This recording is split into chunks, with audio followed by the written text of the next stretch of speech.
Hey, this is trending at some point. Sorry about my morning voice, but I wanted to watch this show as early as possible today. So we're about to get started.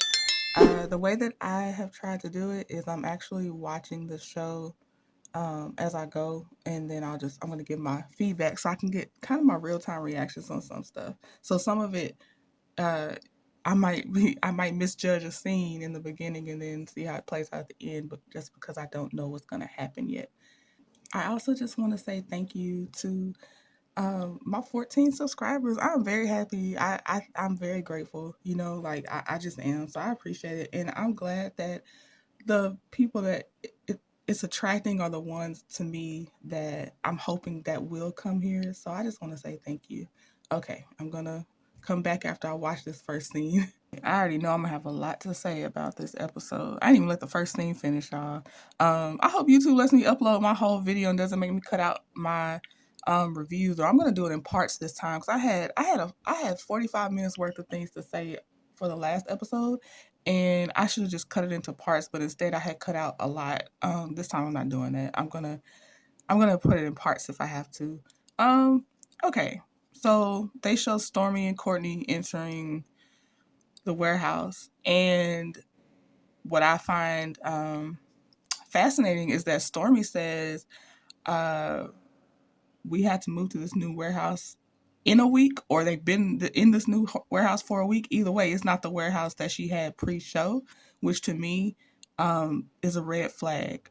And the reason I say that is because one, it sounds rushed, so it wasn't like it was planned no matter what. If you would or wouldn't be on the show, so therefore, it's for show instead of just a business practice that it was time to move with whether there be eyes on you or not. So I don't trust that because you're doing something to me for the cameras that you knew were coming. So I kind of just my gut doesn't trust something about that, and it also maybe too because and let me say this. Well, she's not gonna see this. I'm too small, but uh, the fact that she has that court case out there that is public knowledge.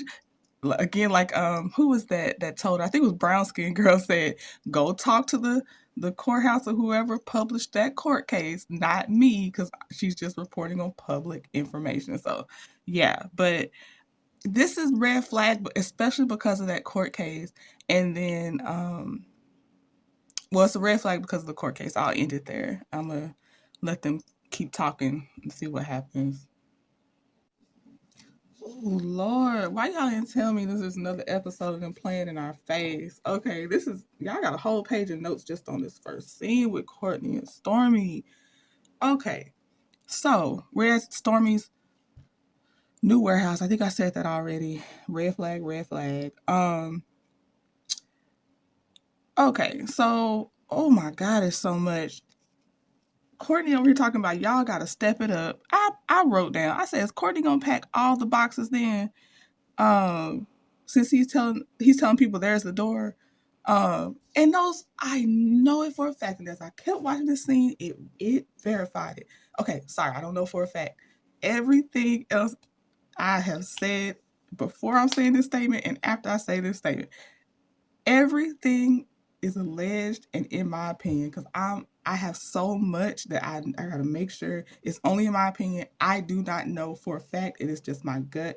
It's alleged. It's just it's here entertainment purposes only. I just want to talk to people that's watching this show and they're seeing the same things I'm seeing in some. If y'all can point out something different that I'm not seeing, that's fine too. Okay, so now that I said that, I think they're exploiting their employees slash family members. I think they're underpaying them. I really do. And it's so disrespectful to play in our face and their face. Um, then Stormy wants us to believe she always addresses late orders with um, sending a gift or giving them a discount. How, Sway? Um, because I've seen people online with like a screenshot of I they're messaging her, I still haven't got my order, still haven't got my order. She starts to get mad at them. Like they didn't give her that money to, in my opinion, front we're gonna get there, but to front them 20K orders they ain't even started working on for her little retail deals and stuff. Not little, it's a big deal, but she cannot keep up with it, her retail deal. Stop playing in people's face. People still waiting on their stuff. I think they're already reporting her to the Better Business Bureau, from what I've heard. And I've heard a few people have a theory that she's trying to rebrand with that body glaze and all that stuff to uh, set up something else new that hasn't been rated so bad on Better Business Bureau. That's a theory that I've heard out there. Um, and then I keep looking at Stormy's mom hair. Her mama hair, Stormy. I don't. Can you explain to me how your products work with your mom hair is looking like that? It's different. Like if she was not a hair product person, I wouldn't have anything to say, because age thins hair, and then she has the locks. Depends on your loctician or however you get them. I've seen a lot of ways your hair can get thinned out. So it's not that her mom's hair is thinning. It's that you have a daughter that her whole business is built on growing hair, and your hair is thinning. That's where I have a question. Um, let's see what else.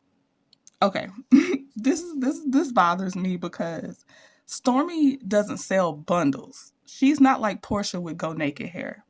So why is Stormy always wearing a wig, but you sell hair care products? I need to can you at least wear clip-ins like Kenya be putting in sometimes with her real hair? That bothers me.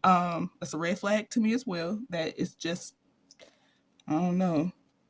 I don't know. But yeah, she wears wigs a lot. Um, the earlier days when I saw some of her earlier videos, because I like to go back and watch stuff. Like once you see someone established, I love going back to see how they started to get there. It's like I just love doing that. So I saw her wearing her real hair at some point. A lot pre her cutting it. I think she wore it a lot. But here's the thing with that. I'm like, I don't know if your hair products grew your hair, or you just know how to do good hair retention without breaking off your hair, and you just kept your length so it kept growing. Like I don't know if this is a product thing. To me, it rarely is a product thing that's growing people's hair. I'm sorry. It's usually they're very good at caring for their hair, showing it nice love. What is it? Nice TLC or whatever. So I'm still side eyeing it, even though I know she's had long hair. I'm not saying I've never seen it, but now of course she's cut it all off. She says she cut it off so she can show us how fast it grows back. Even if it does, I'm gonna have to say that might be genetics mixed with, again, you just know how to care for your hair, because she did do hair as well. So so I personally don't believe in her products. Um, Next, Stormy starts to, I'm air quoting, crying. I ain't see no tears. I saw the emotions, and I'm trying not to judge if she did or didn't cry too harshly, because it can well up, and sometimes the tears don't actually fall. So I don't know, but I do know if she crying, she need to be crying about she not doing her job properly, and she's, and in my opinion, exploiting them employees slash family members.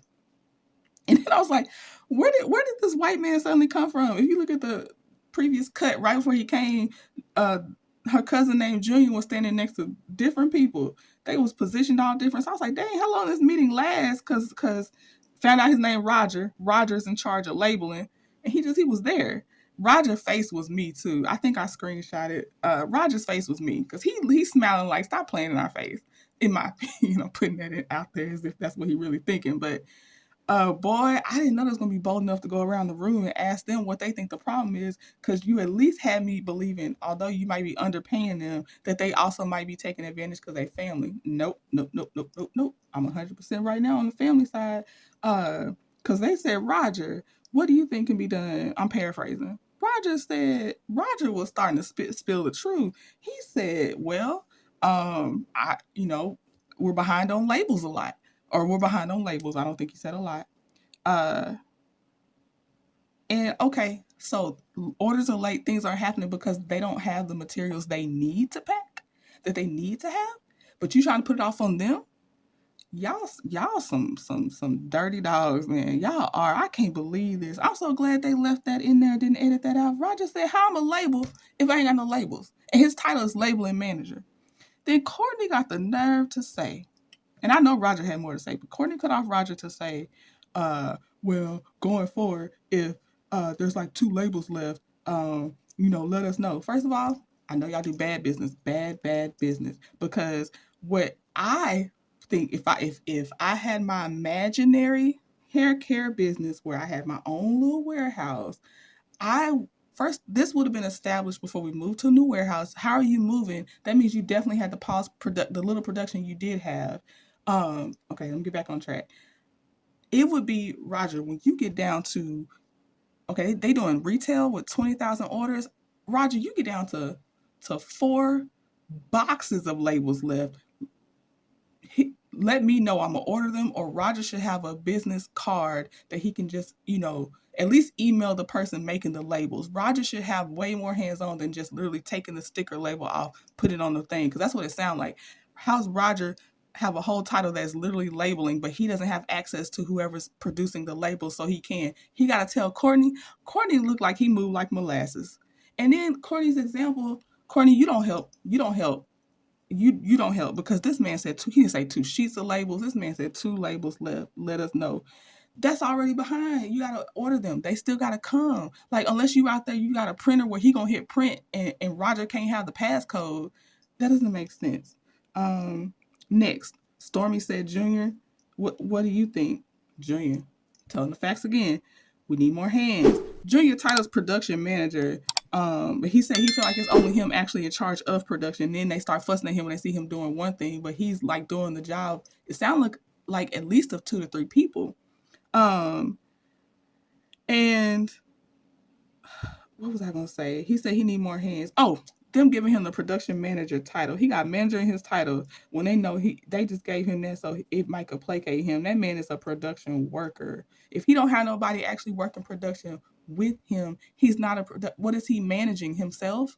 So again, exploiting family, in my opinion. Then the fact that she's literally blaming it, I want them to go around that whole room, ask everybody, please. I want to know everybody's thing, because they telling the truth. Them little clips be telling the truth. You can't pretend and hide like that.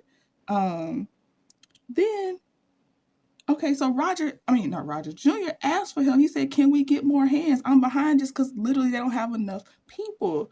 Well, I need to see them performing more before I bring in hands. That's what Stormy says. But then later she says, we're gonna need more hands because we got these orders coming in. First of all, make up your mind. Second of all, you don't make sense. But I think it's because no matter what, you're exploiting them. Then they're gonna tell them they the reason they not getting their raises.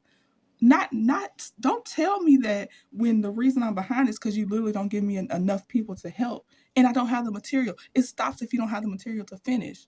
That means they also probably run out of bottles, lids, whatever else I saw back there. And I said, see, they showing the part of the warehouse that everything's bottled up. I want to see the actual production. I want to see what poor Junior got to work with, and Roger with his labels. Roger right now sitting probably with 2 labels, and like I already told y'all, he probably tells them when he down to sheets and not 2 literal labels left, because that doesn't even make no sense.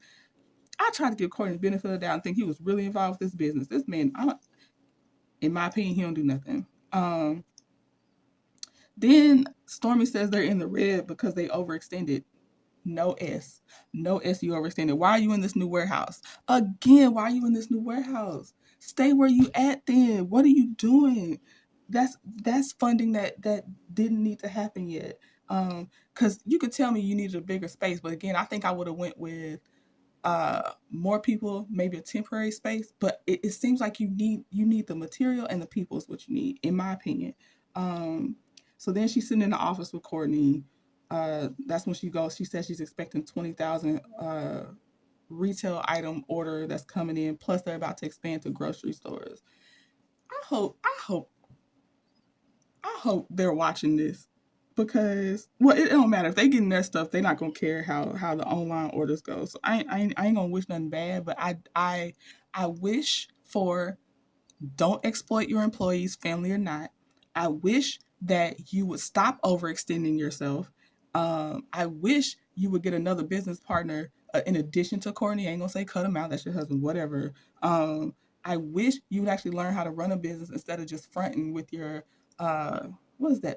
Is that a gold Range Rover or whatever that was? How sell that? That is a. There's plenty, yeah, but that's a lot of times how millionaires become millionaires. It's somewhere they've exploited people, because you got to cut so many corners to actually get to your millions. You know what I mean? So, oh, I'm so disappointed, and I'm so mad. I was at least thinking that it was one of those situations where, because you hire family, they kind of take advantage, kind of how with Candy in the game, they know her so personally that they sometimes, they did take advantage and stuff like that. But also, what's funny is they did kind of have the same issues. But I ain't gonna go. This is not Candy in the game. I'm not gonna go there. And for the record, I do like Candy, so I might be a Candy apologist, y'all. So yeah, don't go too hard on her. The last thing I have is Courtney was about to say he let everybody go, then he changed it to he let some people go. I'm like, do it then. Do it then. Go ahead, let them go. Get your molasses sloth butt up. Pack all them orders. Do the labeling. Do everything, Courtney. Go ahead, fire them. They could probably go on to bigger and better things and actually get a paycheck on time, and probably one that's more for what they worth.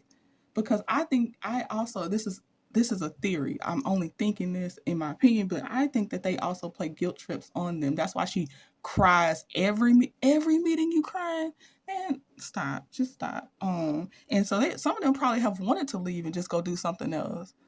I don't even think it's probably maybe one of them that actually just wants to be there, but I don't even think they want to be there. They probably like, go ahead and fire me so then I don't have to feel bad about it. Okay, that was that scene. I'll come back after I watch the next one. Okay, y'all don't know, I might still have to break this video up. I'm doing like a page of notes per scene. Jeez Louise. Okay, so after I did all that going off on Stormy, the next scene is Melody meeting with her team.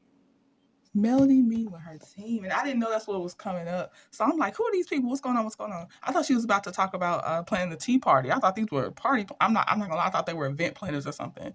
Boy, they started showing people's titles. Okay, so before I knew what it was about, well, they said pretty quickly that this is her team. So that was so cool to see her team on camera. I did like that. I also just want to say some little things. I like that she brought food and refreshments. I'm a sucker for someone feeding me when we gotta meet up. So yeah, that's just my own little thing. I was like, oh yes, food, food, food. Okay. Mel has a nice sized team, and something tells me that's still not even all of them. That's just who was. I don't know. I mean, maybe it's more people under them, probably. But yeah, that's a nice sized team to be at that table.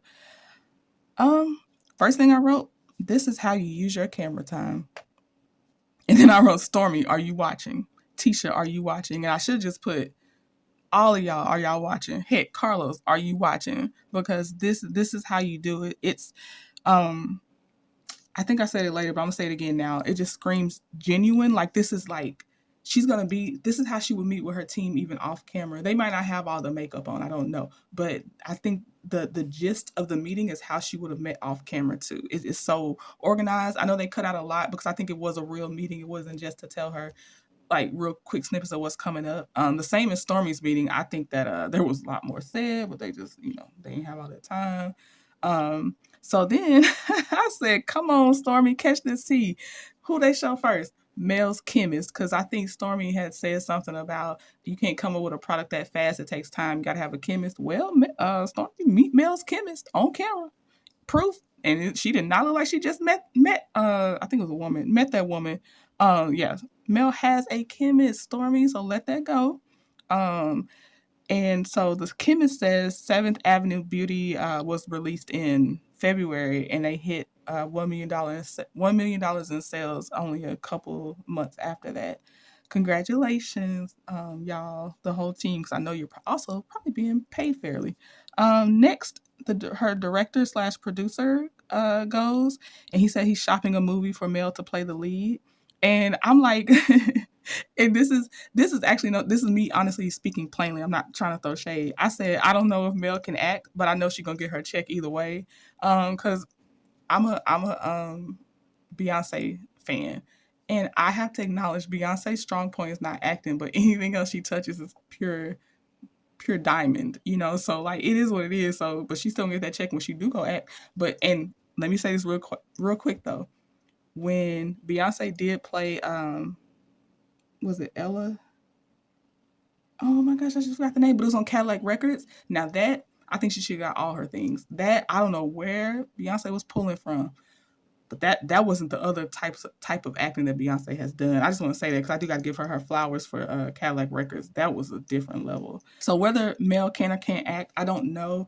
And it depends on your type of acting you like to. I have to give that because I as I've gotten more as I've gotten older, I don't like Tyler Perry stuff as much. So if it's that type of vibe, it may not be my cup of tea.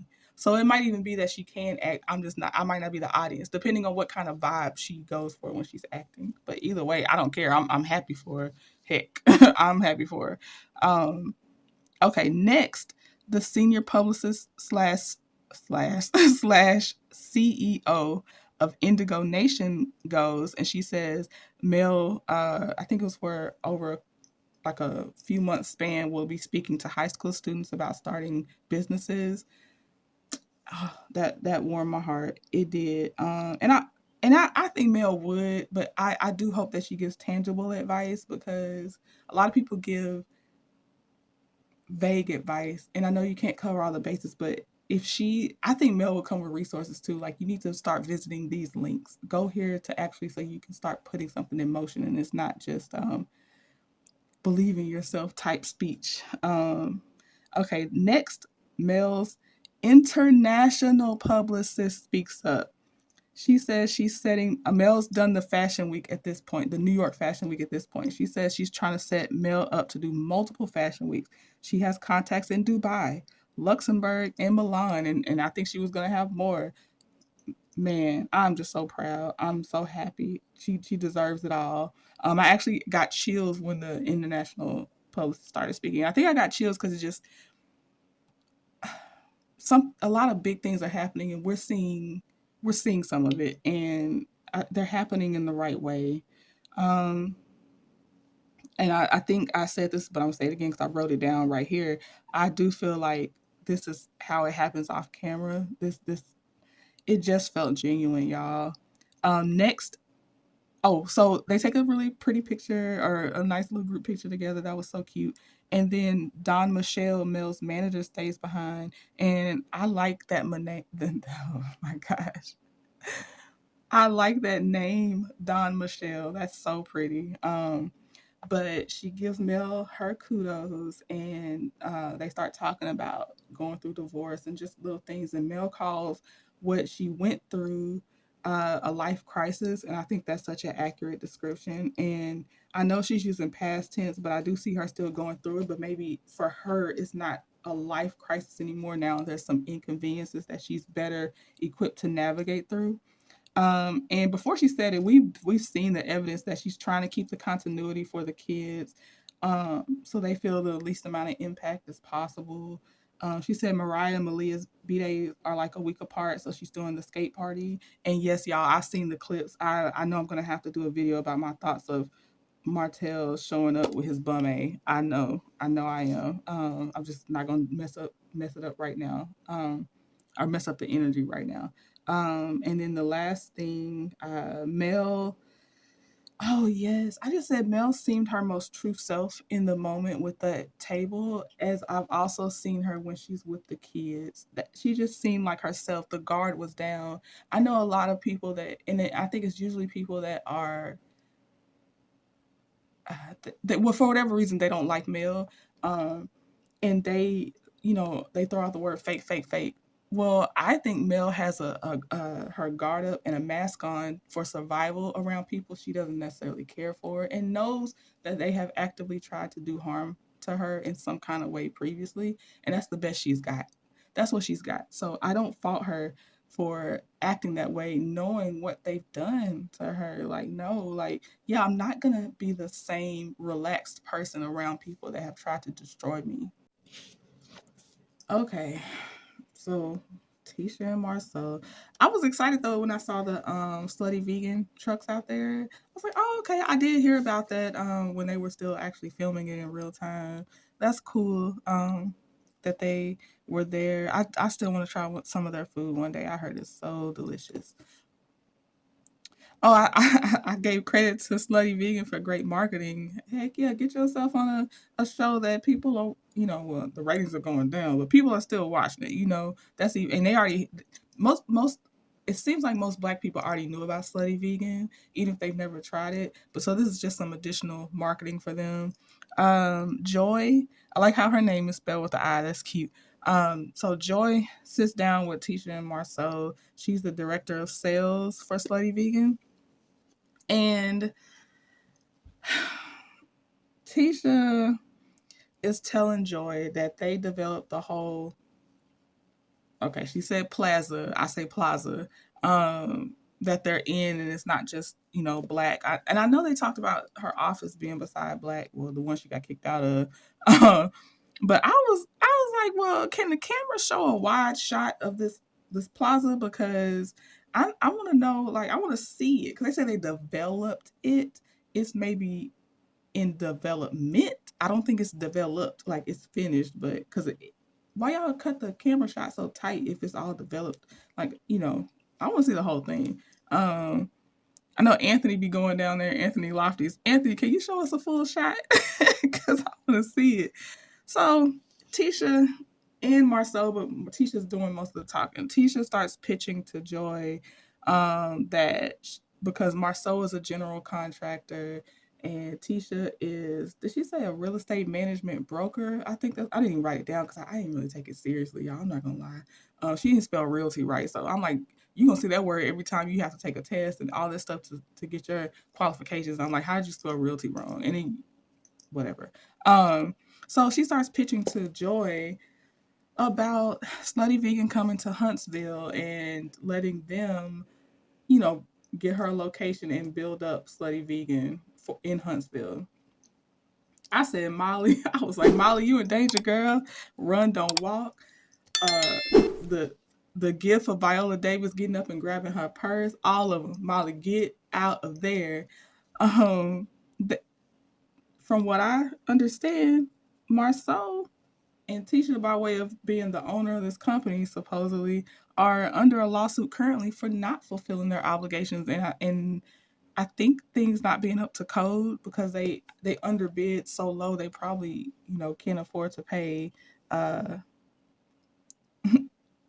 adequate amount of workers, qualified workers. This is all in my opinion. I'm speculating. And then also what both Stormy and Marceau and Tisha are doing to me is they are it's leaning Ponzi scheme-ish in my opinion, because they keep using other money to fund other things, but not the thing they actually got the money for. Is what it seems like. And it's catching up with both of them. It's so crazy that there's open cases on both of them. And also y'all are pitching to the director of sales, but I'm not sure, and I'm really out of my league on this one, so I'm just saying me. I'm not sure that the director of sales of a company is who you pitch to for real estate locations. I thought she might be the person that like that, like how they had the event outside. They're picking, the temporary spots to set up their food trucks and stuff.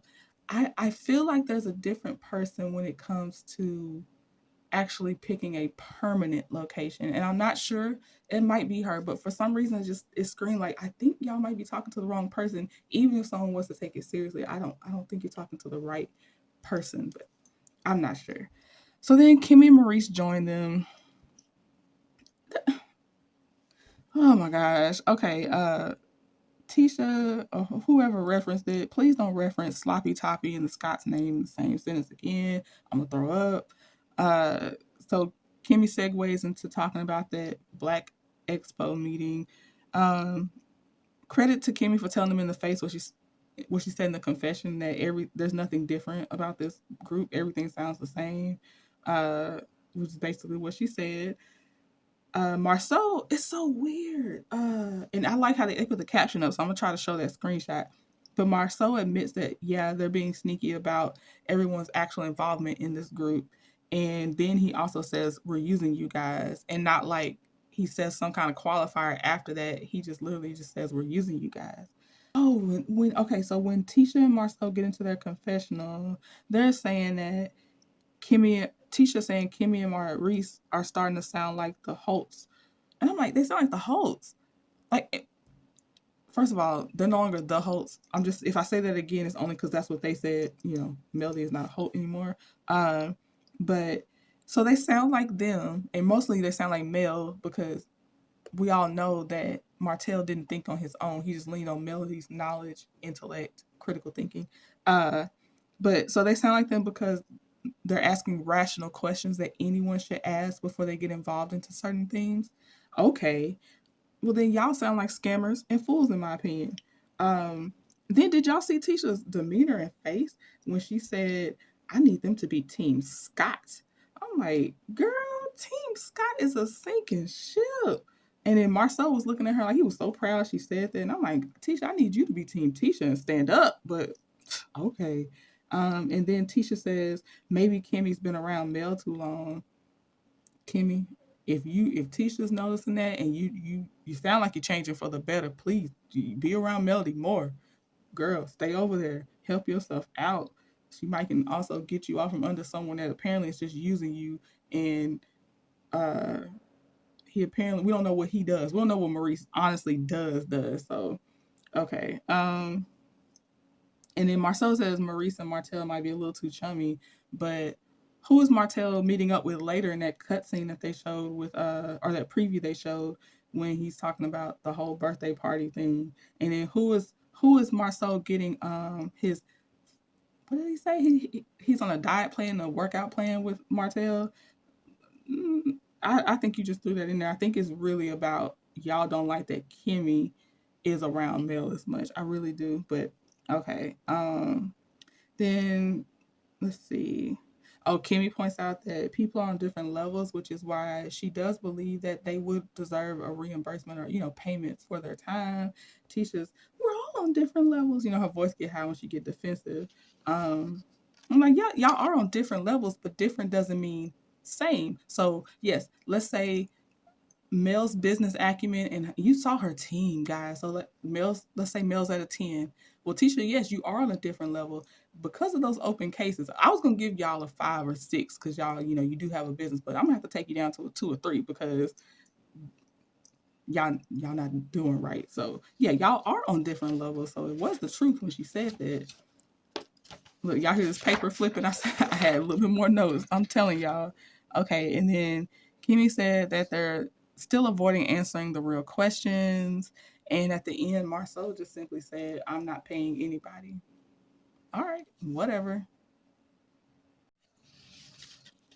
All right, so Martell and Marcel meet up. I don't know if y'all can hear that sound, but this is me squeezing blood out of a turnip to try to find something nice to say. That's what that sound was. So it's gonna be very short, but here we go. Um, it is good that Martell and Marcel are bartering. I told y'all when I did my other review of the last episode, I said y'all gonna y'all gonna bully Marcel into getting in shape. He tired of being called legs, hips, and breasts. But Marcel is helping Martell with this builder's license test, and Martell is trying to help Marcel get in shape in 120 days. That is good bartering. Outside of everything we know about them, that is good bartering. And I actually do want Martell to pass if he is capable. I need him to pass because I need him to always have some type of income because he's dangerous when he's desperate. So I do want him to pass that test. So then they move on, and Martell asks if Tisha and Mel are friend. If Tisha and Mel's friendship is real, and I wouldn't know. It's a cordial coworker relationship at best. But I was surprised to hear that Tisha was invited to the birthday party. Oh, never mind. I just realized why. I said I don't have a theory, but I do. The kids are still friends. So uh, if the kids are invited, of course the parents should be there, and the kids are friends. So I know I get it now. I get it now. Okay. Um, then Martell's upset because he didn't get invited. And Martell probably know that that's why Tisha's invited. Them kids are close as heck. But Martell's will say he didn't get invited. Um, but here's the thing. I heard he missed the previous party that he was invited to, and it was for some again a bummy reason. I think he had went to Atlanta for something or whatever. And then he says that Mariah sent him an email saying she wanted him to come, and that her mom said he could come. The first part might be true. She might say, I want you to come to my birthday party. That's her dad. I can believe that. I don't know if that's what happened, but I can believe that. But what I don't believe, and I would need to see proof, is that Mariah said that Mel said it was okay for him to come. I don't believe that part at all. He says that he thinks that Mel just doesn't want anyone to see that they actually can have good co-parenting together. That's dumb. She never wants to traumatize her kids, so no, please stop. Um, and Martell does scare me. He's so delusional. He scares me. Like he's right now he's in that good guy pocket again. I'm a gentleman. And he just wants to be a good dad. Everything's about the kids. Lies, lies, lies, lies, lies. Supposedly, allegedly, you left those kids in that restaurant with a stranger to watch them so you could go argue with AC. Not gonna let up on that. Not gonna let you forget that. So no, no, no, no. And then of course there's countless other things. That was just one of the recent things. Marceau was treading lightly as usual with his advice, um, because I agree that what a lot of other people have said since like maybe the first season, maybe second season, that Martell probably has something on Marceau because he always go real light on Martell. Martell, this is how you can be a good co-parent, and how Mel can be a good co-parent. Follow the court order. She's following it. You need to follow it. Follow the court order. That's it. That's all. Nobody owes anything outside of following that court order. She doesn't owe you anything. Um, but oh gosh, in that last part, right before they cut to the next preview clip, the look in his eyes when he said he's not letting up nowhere, I didn't like it. We already see him not letting up, so it's not like we don't know. But I'm just like, I'm scared of how far does he escalate? Like, how far does he go? Anybody that knows about Leah Gordon's YouTube channel, you know how far men like him can go. I hate it. Mel, get the law. Just keep the law involved. And I know, like some people say, you probably got something to protect yourself, and I've heard you have security. I'm very happy for you. I'm happy that you did that. This man is nuts, and I hate it for his kids as much as I hate it for Mel to have to co-parent with him. All right, I'm gonna go to the next scene. All right, y'all. Do you hear that sound? That was the sound of the bus pulling off with Junior under it. We're in the scene with Stormy and Courtney going back to this warehouse that they done had open for whatever short amount of time. They Junior walks in, they pull him into the office to talk to him. First it's just him and Stormy. And Junior was about to drop something because he started a sentence that said, I'm pumping out, and then here come Courtney dragging that chair in. And it looked like Stormy and Junior didn't expect him to come in, but Stormy probably did expect him to come in, especially if her whole plan was to do what she does at the end of the scene. So Junior I think he tells Courtney is a problem. Or I just wrote Courtney is a problem in my opinion. I think I meant Courtney is a problem to me. And I didn't know Courtney's brother apparently works there. And I believe it that Junior said Courtney ain't even there to tell him how he is. And when Courtney's like, well, when I do come in, I see you on your phone. I don't see nobody else on their phone. And Junior said, well, I guess I'm blind and you blind. That cracked me up a little bit. Courtney's a waste of space to me. Let's see. Junior's burnt out. He looked burnt out. He does. And I'm sorry for you. And I know you underpaid and burnt out. Oh, in my opinion, you're underpaid and burnt out. Let's see. So Stormy fires Junior.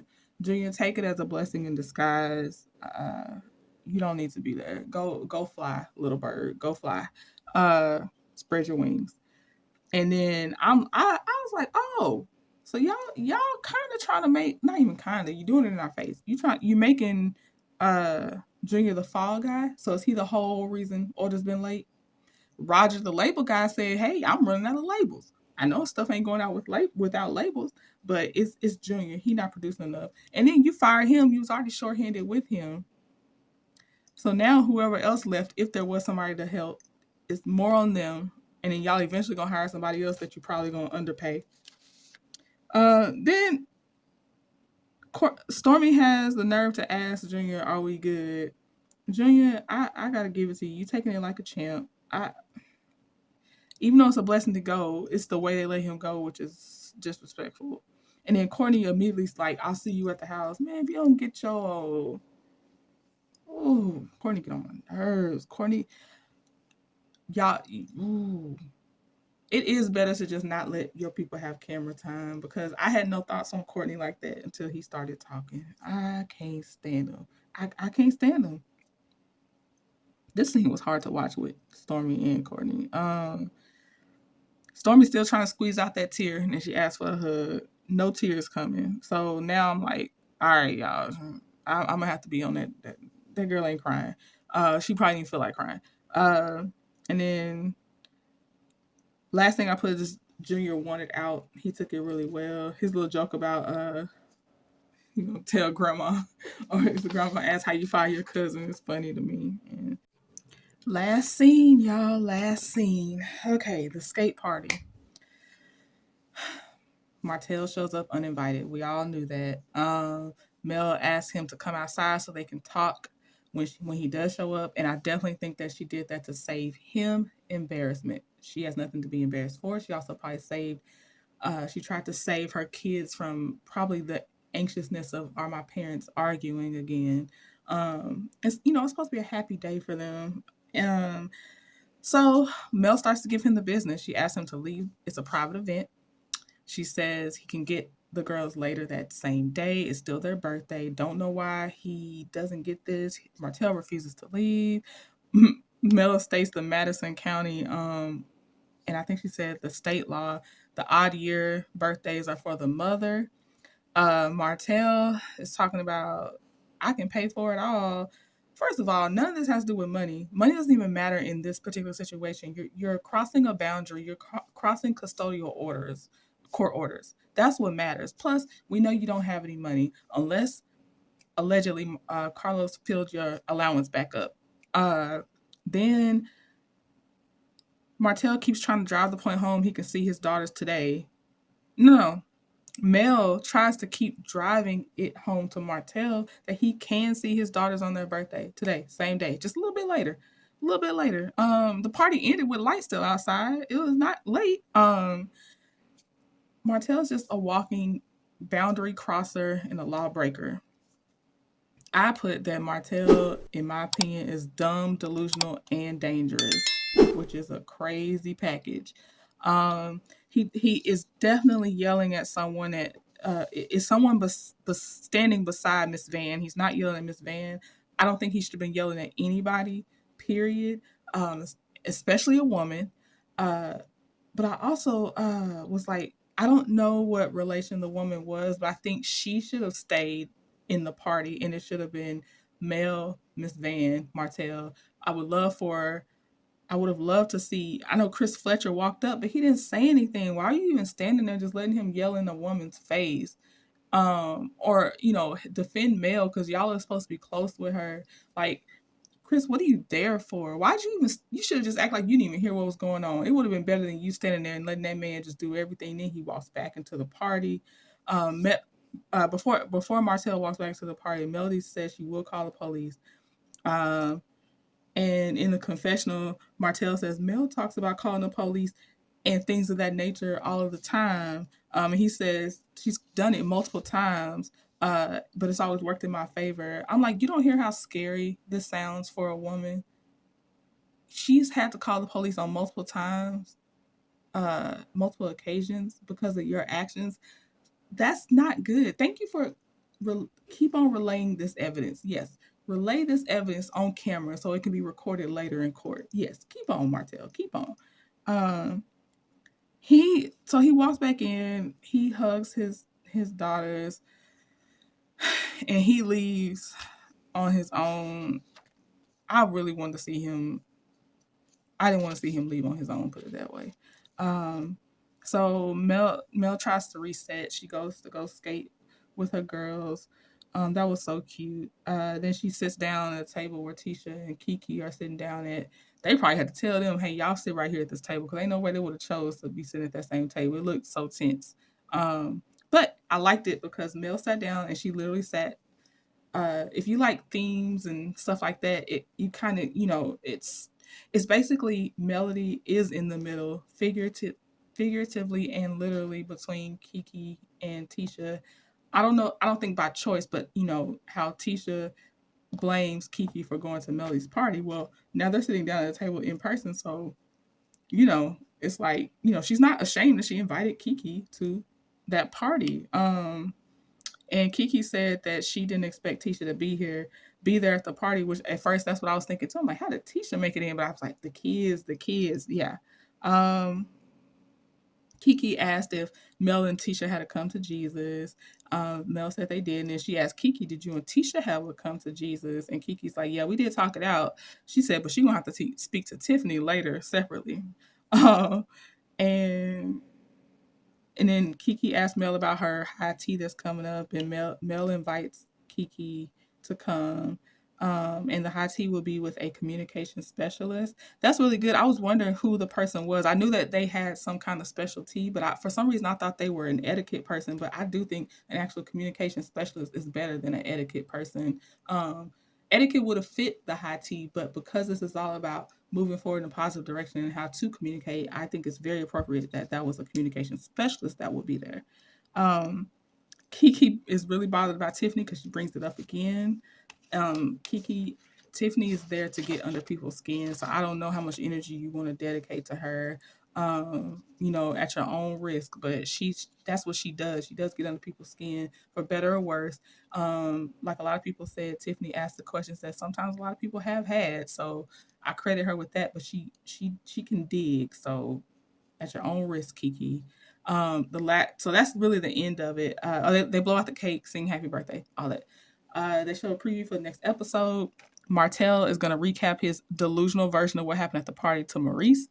Maurice is setting Kimmy up for another okey doke, involving. Dang, what is Maurice's kid's actual name?